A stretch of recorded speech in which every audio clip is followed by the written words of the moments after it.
Good day, I'm with Athena Saisi at tuturuan natin siya magbasa ng Batang Pilipino. Before that, alam mo ba ang 5 vowels and 21 consonant? So, may hinanda ako dito na 5 vowels and 21 consonant at ipapabasa natin to sa kanya. A, E, I, O. Ano tong A, E, I, O yan? Anong tawag dyan? A, B, C, D.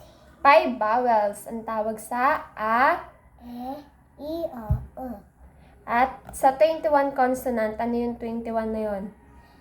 B, C, D, F, G, H, J, K, L, M, N, P, Q, R, S, T, W, X, Y, Z. Yay! So ngayon, alam mo na ang 5 vowels and 21 consonant.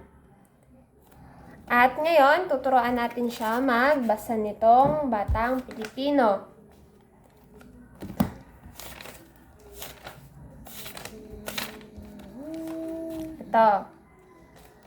Ito meron siya dito.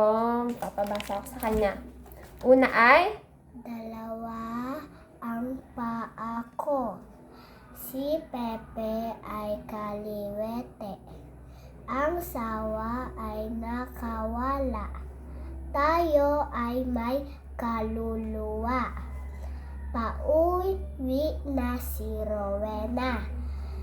Mawiwili ka sa kanila.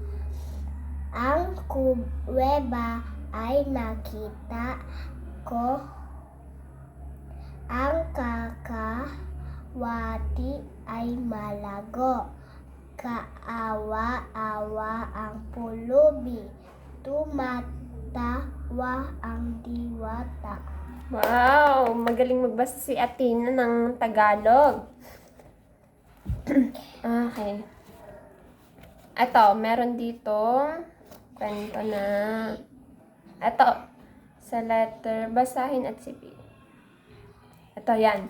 Ang first word ay Ulap, isip, usap, amdo, abdo. salop, hayop, sikip, dayan, nainip, dahop, silid, Silip. tahim, Takip. Tama. Tawa na sana.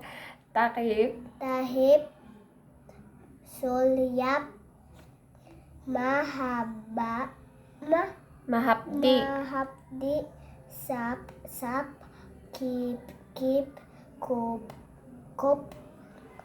Apahap. apahap, aplaya, suplada, hayo. Okay, basahin natin tong kwentong to. Lumapit siya sa kaawa-awang tao Stop. Pag may tuldok, i-stop ka, titigil, sabay saka itutuloy. Ulit. Lumapit siya sa kaawa-awang tao. Tubig ang mahina niyang narinig.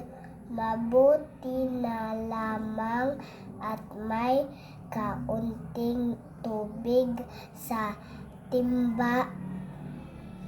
Maingat niyang binasa ang tuyong labi ng tao sa lapi.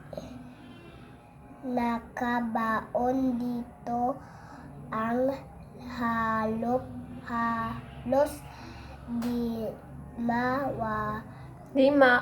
Di mawatasang sabi uli.